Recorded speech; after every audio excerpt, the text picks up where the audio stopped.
Hi everyone, welcome to week 5. This week we're tackling Spinoza's Ethics. So we're doing a lot of follow-up from the previous week where we began to introduce some distinctions and give sort of a general overview of Spinoza's whole philosophy and sort of contrast it with Descartes. This week is the week that we're going to spend just really getting into the weeds with some Spinoza passages, and so a lot of this video is actually going to be dedicated to doing more of a close reading than I've done up until the previous weeks.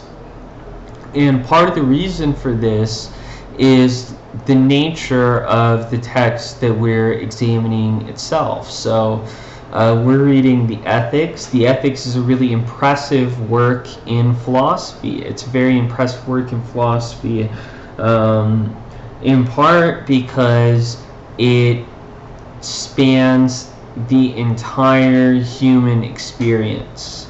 The Ethics is called the Ethics because it's a book that is supposed to teach you about how to best live your life.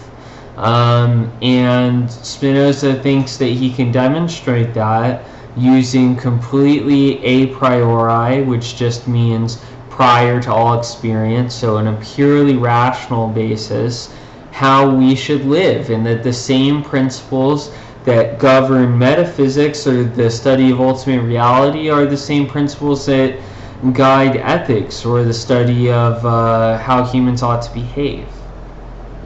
So that about the Ethics is impressive, and another thing about the Ethics that's impressive is that it's written in geometric fashion.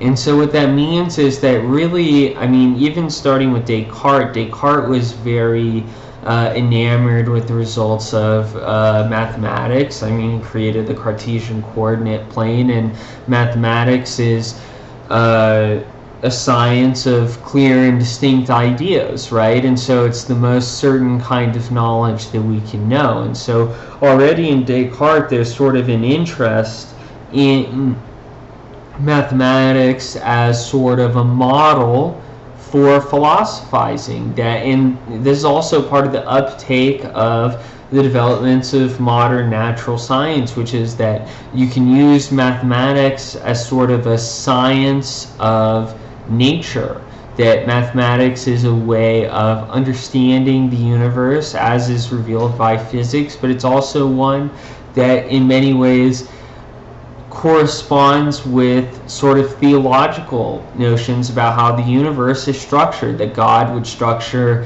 the universe in a rational way and one in which human beings could come to understand. So to say that Spinoza tried to write a book in geometric fashion is to say that he tried to order a book modeled on Euclid, that if you look at Euclid's elements, that he tried to sort of give completely a priori proofs for certain beliefs in geometry, that he would just provide some definitions and some axioms, and that you could work from that basis in order to prove everything that you would really need to know in geometry. And so Spinoza similarly structures the Ethics around providing some basic definitions, some axioms, and then he tries to go on to prove a number of propositions, both about metaphysics, the nature of ultimate reality, epistemology, the fundamental study of what we can know, philosophy of mind, so the relationship between mind and extension, but also ethics, psychology, law, politics. Really, Spinoza thought that he could construct a really complete philosophical system. And one thing that you might notice is that this is sort of in contrast to the Meditations, which is very much sort of just kind of follows Descartes' thoughts as they come to him. That he's just sort of recording his thoughts, I mean literally his meditations, as he sat next to a fire. And so really the order of presentation and the meditations, it's brilliant because Descartes' thoughts at the time were brilliant, but they're not structured according to any like fundamental method or order. It's just the thoughts as they have come to Descartes rather than structured in a purely rational way. And so Spinoza thought that, hey, well, maybe one way that we can correct all of the errors that we might be able to find in Descartes is if we really gave this whole rationalism thing a run for its money and we tried to do the best that we could to construct a complete philosophical system from purely a priori principles. And so in that way he's kind of doubling down on Descartes' rationalism. So that's sort of a general overview of like how the book is structured. And one thing I wanted to mention too is that I would really encourage you in your reading responses for this week to try a little exercise. You don't have to do this by any stretch of the imagination, but I think that it will be good practice for your midterm exam, which is going to be in a few weeks. So I'm going to be releasing information about that slowly. In any case, so the exercise that I have in mind is that because the book is structured and ordered in this way, there's a certain number of definitions and then axioms and then propositions and so on, it's kind of easier to divide the book into neat little chunks. And so one thing that might be very valuable to do in a reading response is to try to provide an explanation for one proposition, your favorite proposition that you end up reading for this week, and try to follow Spinoza's proofs where he's going to refer to other propositions and sort of going to build really an entire philosophical system.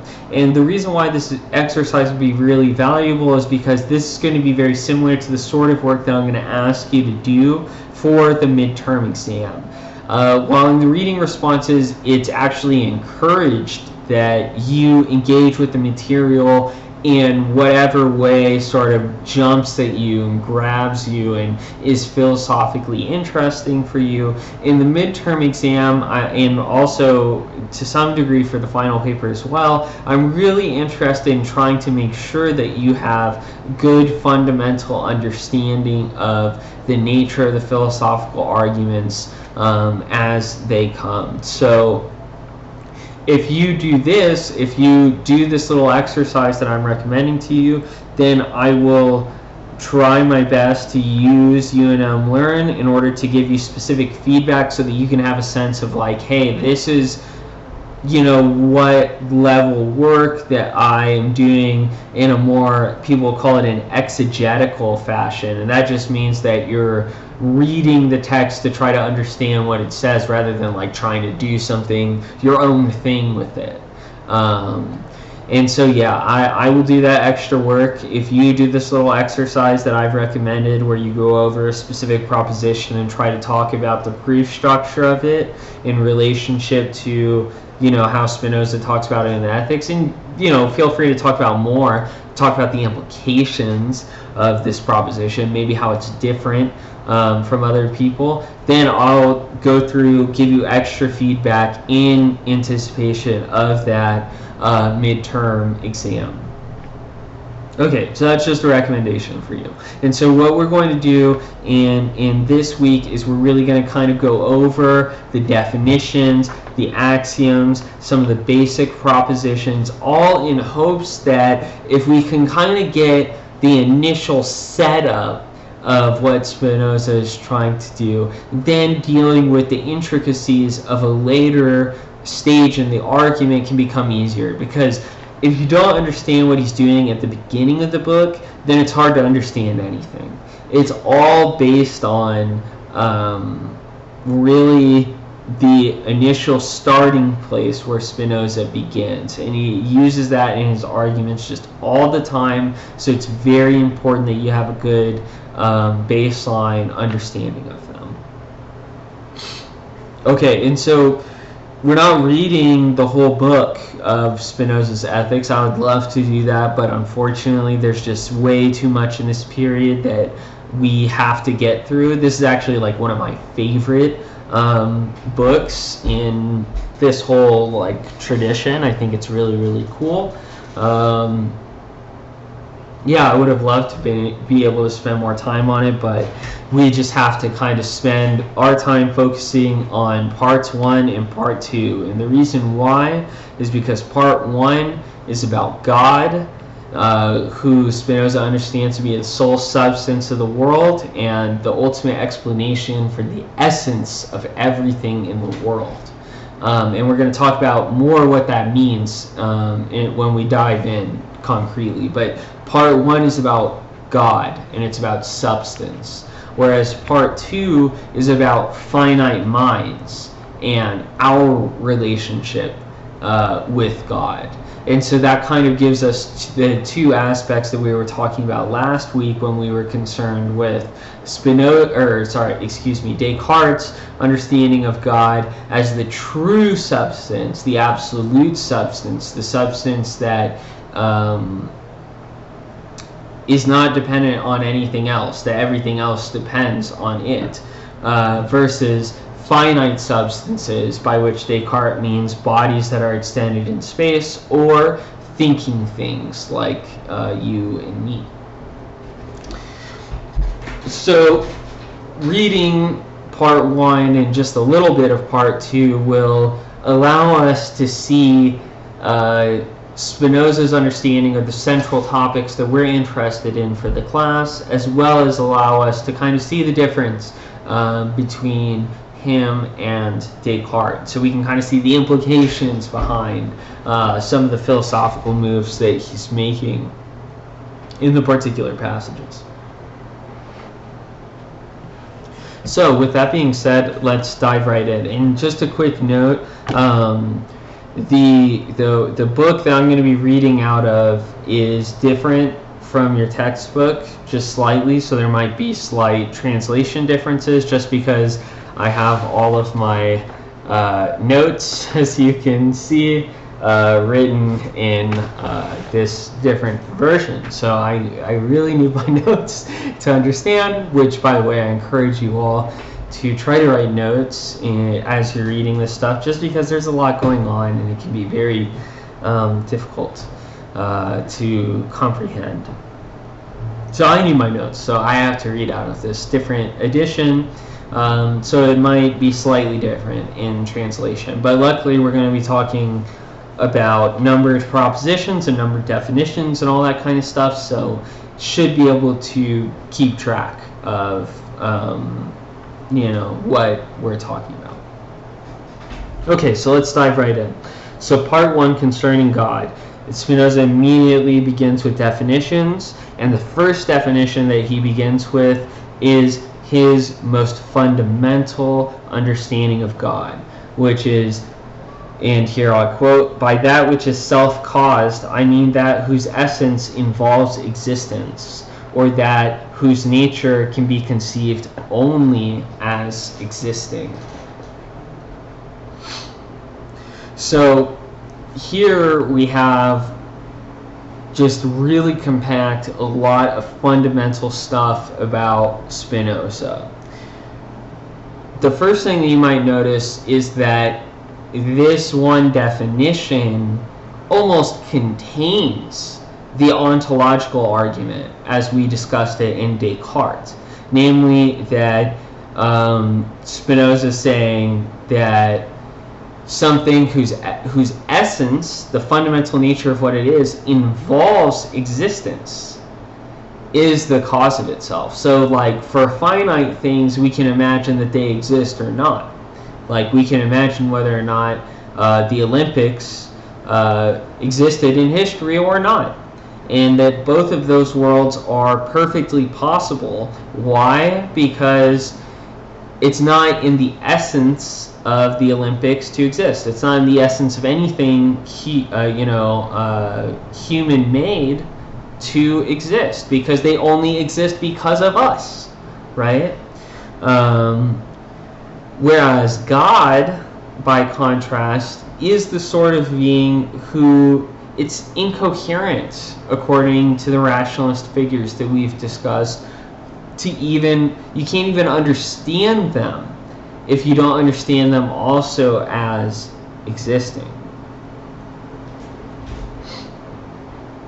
And so, importantly, one thing that we're going to be talking about a lot with Spinoza, and we'll also see the next major figure that we're going to talk about, Leibniz, is that we're going to talk about the distinction between essence and existence a lot.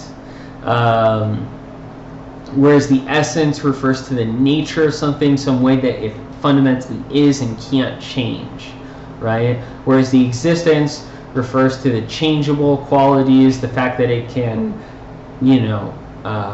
exist or not, right? And so the principal example, again, that we should sort of try to keep in mind here is Descartes' wax.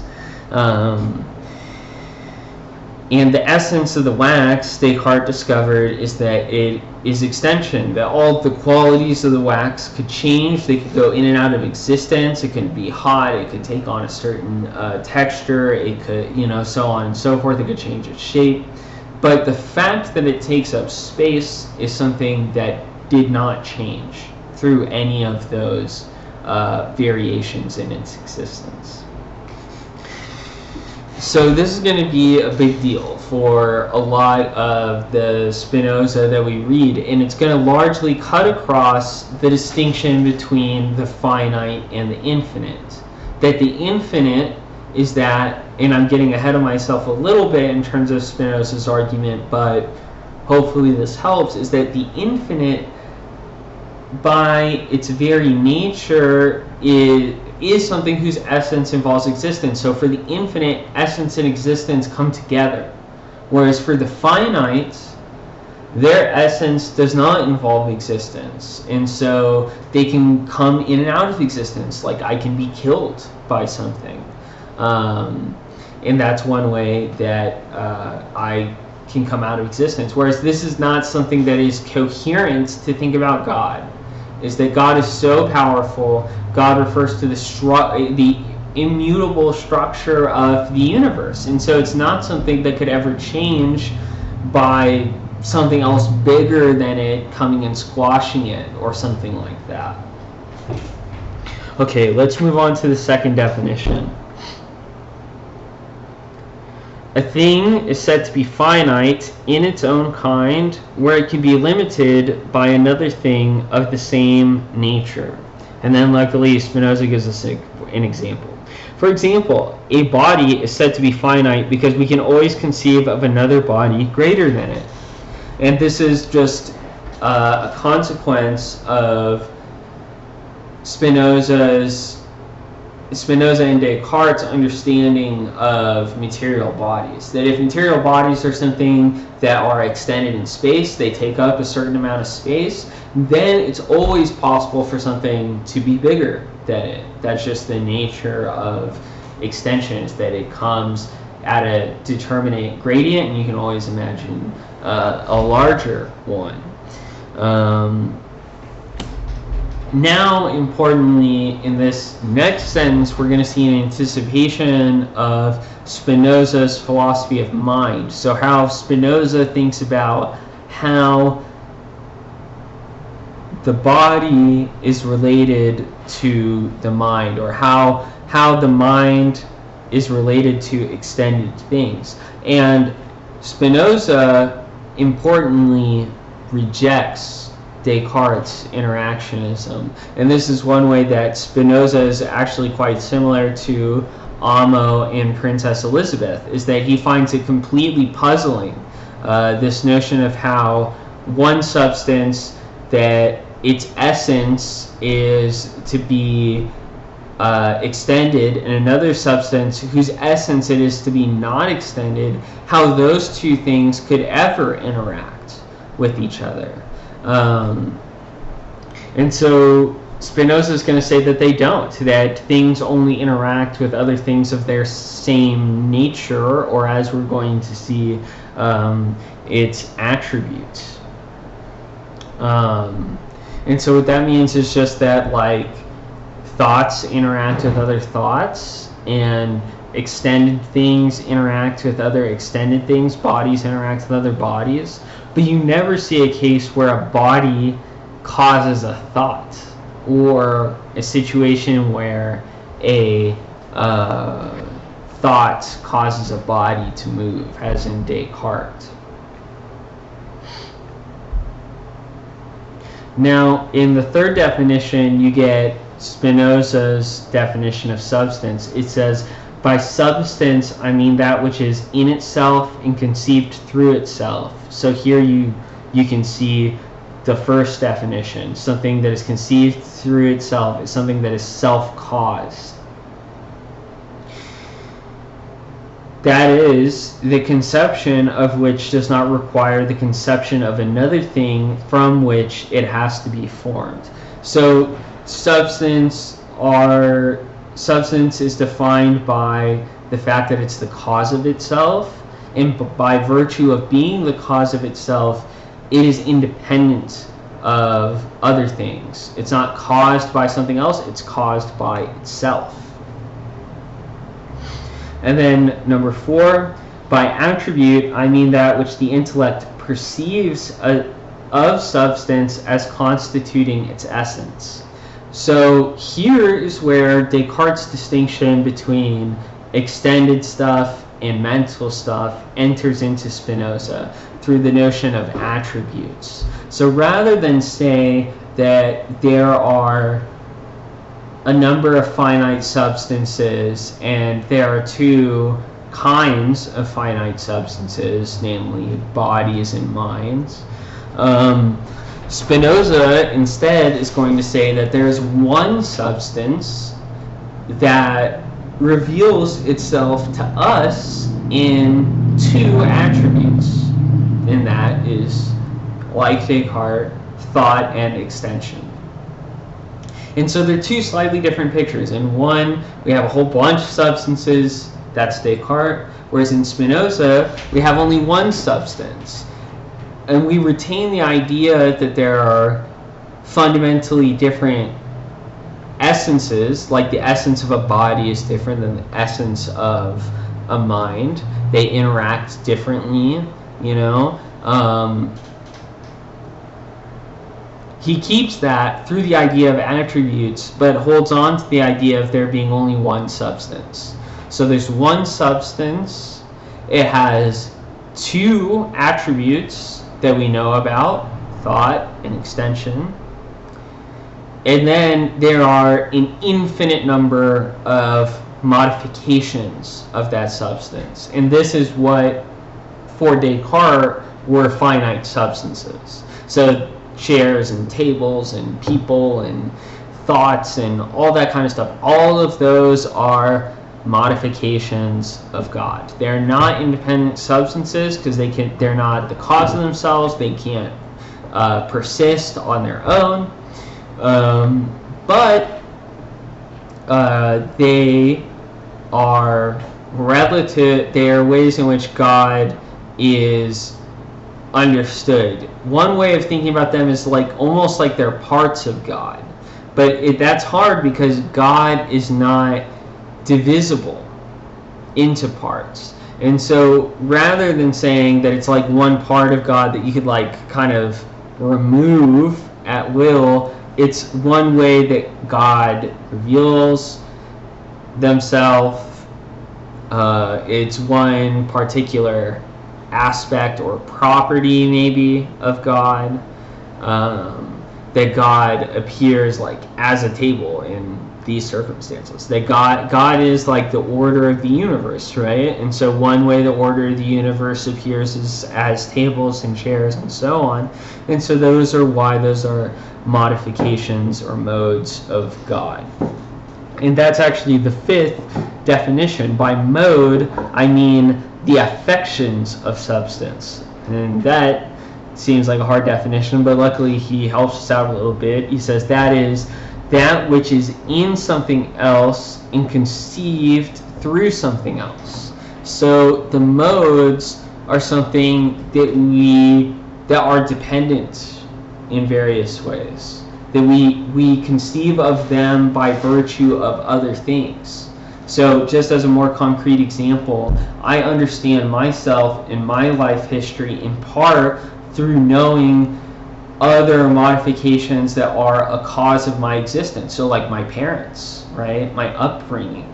All of that would be relevant. There are ways in which like I can learn about myself through learning about other things.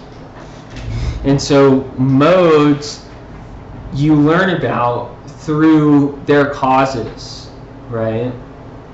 In the same way that I would learn about myself by learning like why I am the way I am by reflecting on what made me that way, right? And to do that, you'd think about like your life history, or your parents, or something to that effect. And so the last definition, by God, I mean an absolutely infinite being. So here we see the connection between being self-caused and being infinite.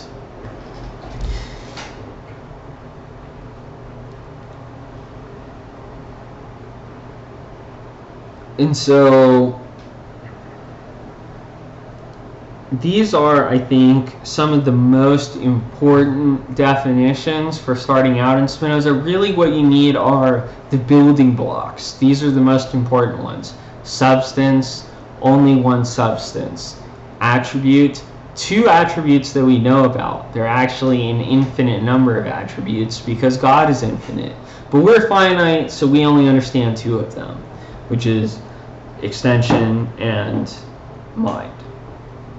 And then modes, which are the replacement for what we were calling finite substances, the particular things that endure in a relative way over time, whereas God endures in an absolute way. Now, so if we go to Spinoza's axioms, the first axiom says that all things that are either in themselves or in something else.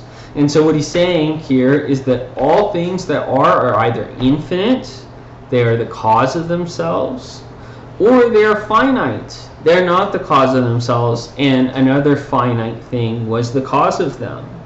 And so everything in Spinoza's ontology, that just means his understanding of what there is in the world, is two things, two kinds of things, that the infinite substance and its modifications. And these turn out not to be like numerically distinct kinds of things, like modifications of substance weren't substance. There's only one substance. But that substance reveals itself from various perspectives, from various points of view that are distinct and have a specific kind of order that is proper to them.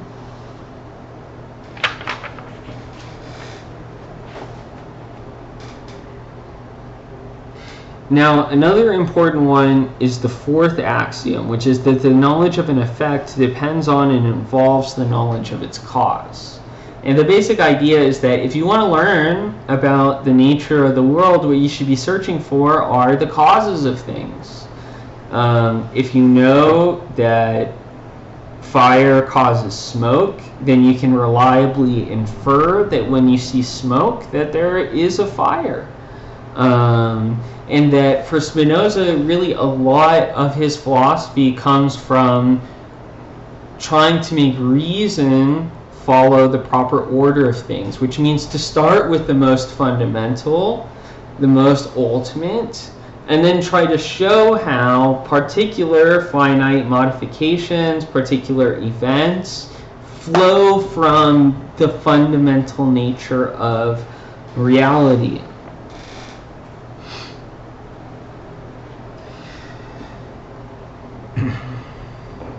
Now, so the next thing that I want to do is just sort of talk about the general structure of the arguments of propositions 1 through 8. And basically the way that the argument works is it works like this, is Spinoza tries to say, okay, so given the definition of substance and the definition of infinity and the nature of affections and modifications and my first axiom, just all of the stuff that we talked about previously,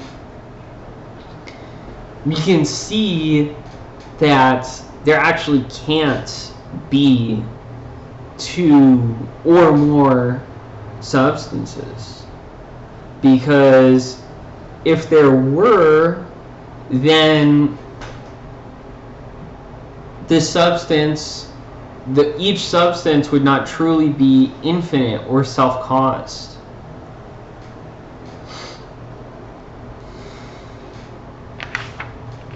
And if the substance weren't self-caused, it would no longer be a substance, and instead we would be talking about modifications of a substance.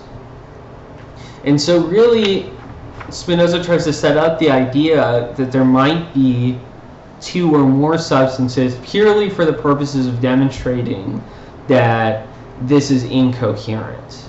That there has to be, from the conception, from the axioms taken out at the beginning of the ethics, there can only be one kind of substance. And that if you begin from, again, the fundamental nature of reality, that you will arrive at this. And interestingly, you can see in the Scholium 2 for Proposition 8, Descartes says, okay, look, people get really confused about God and about the nature of reality because they are not accustomed to knowing things through their primary cause. So like when we're in the world, we primarily deal with effects, right? We see the effects of things and not the true cause of things. We're always trying to infer the cause of things from their effects. And so this is a really imperfect way of coming to know about things. It's like if we could inhabit the perspective of God, then we would know the essence of things. We would know it in an absolute and fundamental way. Whereas the way it seems like, at least for a lot of our lives, that we are forced to try to understand things is from a very finite and imperfect perspective. And that this results in a lot of errors in our reasoning. And for Spinoza, one of the most fundamental errors is anthropomorphism. And this is also discussed in the Scholium for Proposition 15, as well as the appendix for Book 1. And Spinoza's basic idea is this, is that because we're finite creatures, we can die, we can be destroyed by things in the world, that when we try to understand nature, we seek to do so for the purposes of our own advantage. And so then we come to know nature in that way. And so, what does Spinoza mean? Spinoza means that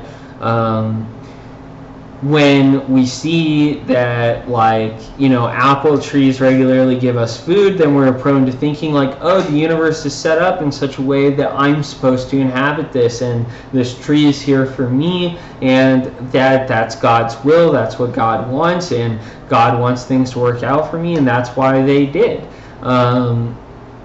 And that this is sort of thinking that comes from weakness, that comes from the finitude of the human perspective. But that when we act rationally, or when we intuit the nature of God from pure reason, that we're able to overcome this tendency to think from a place of weakness. And Spinoza thinks that it's this sort of wishful thinking that makes us believe that God is anthropomorphic, or that God resembles human beings. For Spinoza, God is the same thing as nature. It's the substance that's the cause of itself. It never acts capriciously or arbitrarily. Like, if you'll recall in Descartes said that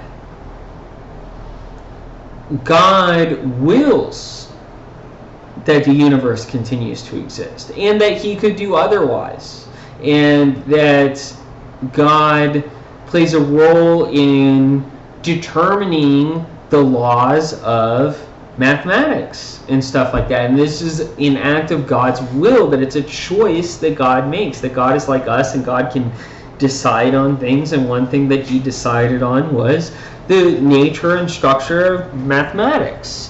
For Spinoza, this is incoherent. It's incoherent to believe, if you really understand the nature of mathematics, that 2 plus 2 could ever be anything but 4. And you can try to play all sorts of games, like you'd be like, oh, what if we were operating in a base 2 system instead of a base 10 system, and so on. But that's just to change the frame, right? In the same way that like doing math in German is not actually different than doing math in English, right? You're still doing mathematics. The fundamental nature of the thing is about the mathematical fact. It's not about how you express it in a particular language. So given that, Spinoza thinks that if you really understand mathematical propositions, then you know that they couldn't be any other way. And that it's incoherent to think that like God could capriciously make them otherwise, and that it just sort of depends on the will of God, which is arbitrary. For Spinoza, that doesn't make any sense. God doesn't act in an arbitrary way. God acts purely through their own essence. And so God doesn't have anything like a will. I think that this is Proposition 29. Yeah. Nothing in nature is contingent. All things are from the necessity of the divine nature, determined to exist in a definite way. So what that means is that God, when we act capriciously, when we think that we're acting arbitrarily, you're deciding about whether you want to get pizza or an Impossible Burger or something like that, and you're like, I don't know what I'm going to do. I'm just going to pick one. I pick the Impossible Burger, right? In those sort of situations, what's really happening is you are pulled to one direction rather than another, but you don't know what it is that's pulling you. Like it might be some memory, it might be some desire in your life for like a more plant-based diet, or something to that effect, right? But you are determined by something. Nothing that happens is without a reason. That is like completely and fundamentally inexplicable. And so the only reason why you think it's inexplicable is because you embody a finite perspective where you don't have the ability to know everything. And so whenever you don't know or understand something, then making it capricious or arbitrary is like just a stand-in for saying that you don't know. And so similarly, when Descartes says that God acts capriciously because his will is absolute, it can't be determined by anything, not even his own essence. Spinoza says you're ascribing imperfections to God whenever you say that God acts arbitrarily. You're making God more like a human being, but in doing so, you're giving God all of the imperfections that we happen to have. So, there's no need for God to, make decisions about things, because the nature of God simply follows from his essence. That there's no degree of uncertainty that we experience as finite rational beings. And so whenever we imagine God as like a lawgiver, or God is providing moral judgment, or God making decisions, these are us giving God aspects of ourselves aspects of our finite nature that don't really properly belong to God at all. And so here, it's easy to see the extreme religious unorthodoxy. Like, God doesn't make decisions. Like, God is the same thing as nature. God determines that everything happens in nature, that they follow from the essence of God, but that this doesn't represent a decision. All of this is very, very unorthodox, and very much cuts against the way that we think about God as delivering judgments on human beings. And so part of Spinoza's challenge, I think, is to say that if we want to take rationalism seriously, that we actually have to, and we want to try to use the ontological argument. We want to say that God has every perfection. Well, then that means that we cannot ascribe our own imperfections to God. And that means that we have to have a fundamentally different picture of God than we have in any of the major monotheistic religions. And so this is quite a challenge. While Descartes maybe you could characterize as trying to sort of reconcile the rationalism that goes with the development of modern science and religion, in Spinoza, you really see how those two things can come apart. That a new rationalist conception of God can actually require the rewriting of religious texts and religious orthodoxy in like a very fundamental sort of way. So I think that this covers at least a couple of the more basic, important propositions in part one of Spinoza's Ethics, and sort of the general gist, the challenge that Spinoza presents to this period. This is kind of like why Spinoza gets this reputation as either a pantheist, so the belief that everything in nature is God, or an atheist, which is the belief that there is no God, that there is only nature, and that God does not exist as like the most perfect person in a way transcendent for nature, but is only nature. And so that's Spinoza's general deal. The reason why I assigned a little bit of part two is so that we can kind of get a sense for Spinoza's philosophy of mind. So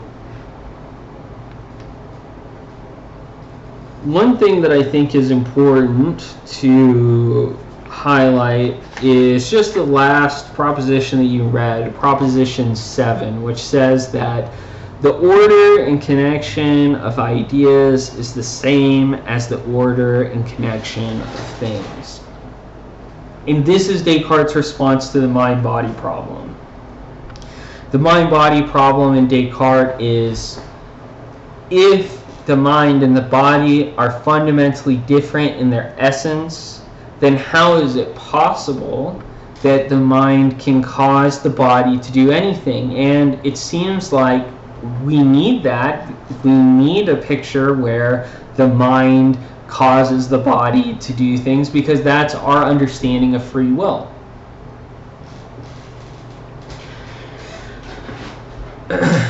Spinoza, to the contrary, is going to say that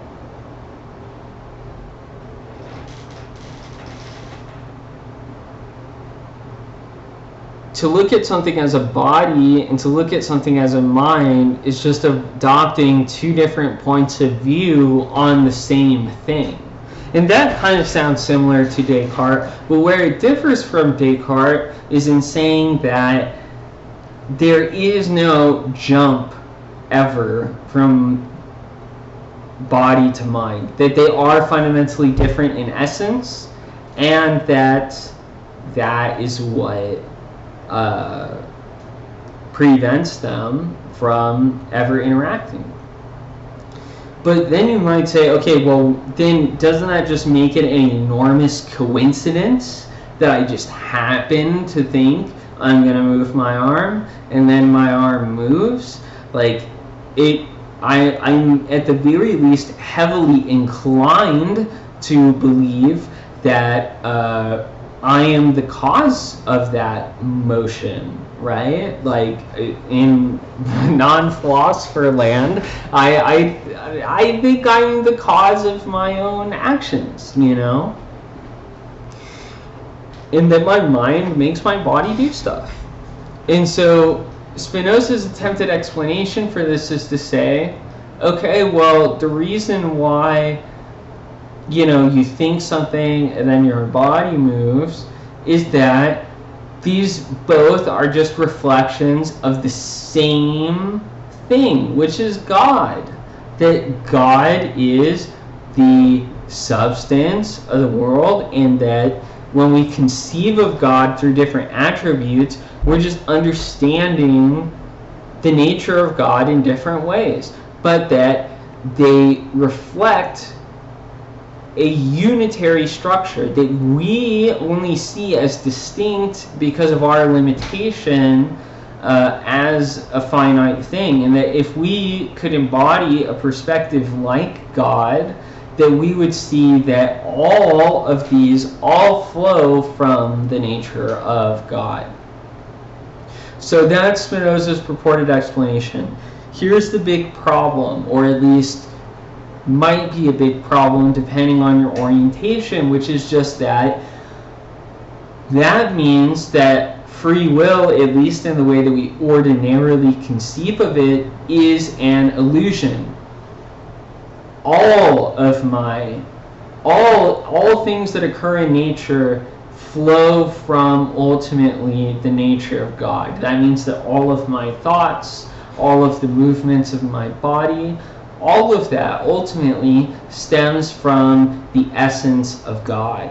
And so my sense of having a free will that's independent of the nature of God, where I can just kind of decide to do one thing or another, that's very important for Descartes and Descartes' understanding of judgment. For Spinoza, this is an illusion. This is an illusion that stems from our weakness, that we don't know the nature of the things that determine us, or the full extent of the nature of the things that determine us, and so then we imagine ourselves to be free. But this is purely imaginary, that if you think about the real fundamental nature of the universe, that contingent events, things that are one way but could have been another way, or that for Spinoza this is just an epistemic limitation. So in other words, it was always going to be this way. It was only that we did not have the adequate kind of knowledge that would allow us to reliably predict one way or another, and so we labeled the event as contingent. But that if we could embody a God's eye perspective, then we would know that it's not. That it, like anything else, stems from the fundamental nature of the universe, the infinite essence of God that is the cause of everything that occurs in nature. And that's a big ask. Ultimately, Spinoza is asking people to abandon not only their fundamental conception of God, he's also asking them to abandon fundamental conceptions about themselves, that they're free in the same way that they imagine God to be free. For Spinoza, God is free, but God's freedom is not the ability to capriciously make a decision, but freedom is where your existence reflects your essence. And so, of course, God is free. God is the only thing that is truly free, the one where everything about him or them or herself stems from him or them or herself and isn't caused by anything else, unlike all of us who are in various ways caused by events that occur in the world. And so we can kind of develop a relative kind of freedom, some degree of the freedom that God has, where we have more and more control over our lives, but we never have the sort of absolute, capricious, arbitrary kind of freedom that Descartes gives both to human beings and to God. So Spinoza provides a really fundamental challenge to religious orthodoxy, to our understanding of God, to our understanding of substance, to our understanding of our own mental lives, and ultimately the nature of freedom, the world, and our place within it. And this is why he's a really sort of legendary and immortal philosopher. I hope this was helpful. I hope that you all will join me in maybe trying to do that little exercise. Like I said, I'll try to give you additional feedback if you do. And I hope that you found Spinoza as exciting as I did. Next week we're going to start on Leibniz. Leibniz is, I think, by far the most difficult material in the class. So it's going to be really challenging, but we're going to try to get through it together. If there's stuff that you think just was like completely incomprehensible, either in this lecture or in the book itself, please make that a part of your reading responses, and I'll do my best to try to respond to that. So I hope y'all have had a good week, even if it is filled with a little bit of struggle, and I look forward to next week where we're going to get a few more weeks of the same, where things are going to be a little bit difficult, but then it's smooth sailing after that. So I would encourage you all, please keep going, keep chugging along. I know that this is very hard and difficult material, and that this class is really front-loaded with a lot of the very, very hard stuff. But that's just the challenge of the early modern period, and I know from your reading responses that you all are capable of doing it. So I'll see you next week.